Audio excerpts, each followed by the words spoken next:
Lembaga Hikmah dan Kebijakan Publik merupakan salah satu unit pembantu pimpinan pusat Muhammadiyah. LHKP pertama kali didirikan setelah Muktamar tahun 1950 di Yogyakarta pada masa kepemimpinan Ki Bagus Hadikusumo dengan ketua pertama Bapak Fakih Usman.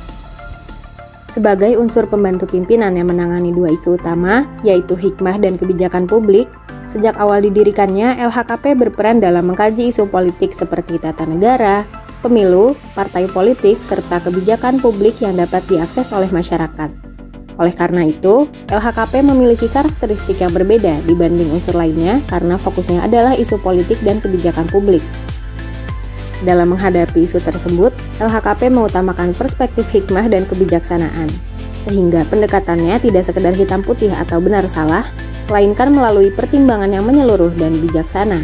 Lembaga Hikmah dan Kebijakan Publik saat ini telah ada di hampir seluruh wilayah Indonesia, dengan kantor pimpinan pusat berada di Jakarta dan Yogyakarta. Lembaga Hikmah dan Kebijakan Publik tersebar di 34 provinsi dengan sebaran sebanyak 165 LHKP pimpinan daerah Muhammadiyah.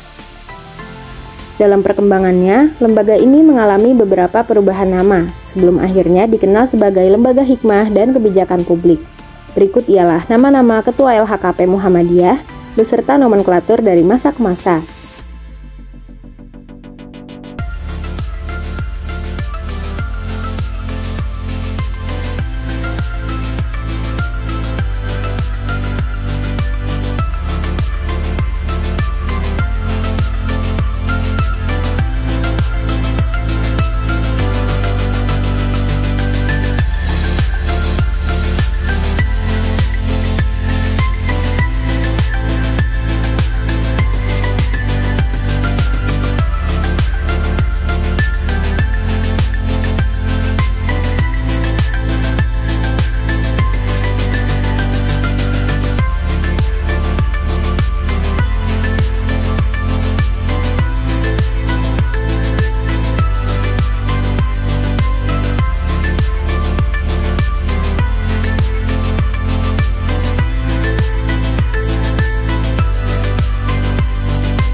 Rekrutmen dan komunikasi politik.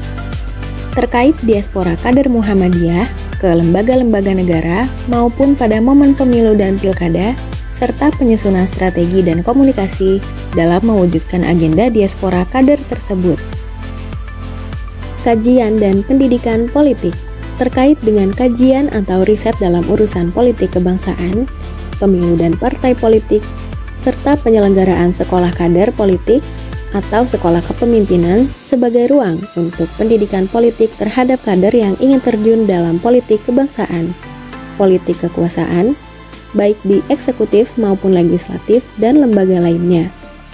Studi dan advokasi kebijakan publik berfokus kepada kajian atau riset dan keterlibatan dalam advokasi terhadap isu kebijakan politik dan hak asasi manusia. Kajian politik sumber daya alam berfokus kepada kajian atau riset seperti lingkungan hidup, sumber daya alam, agraria atau pertanahan, kehutanan, buruh pekerja, dan sejenisnya.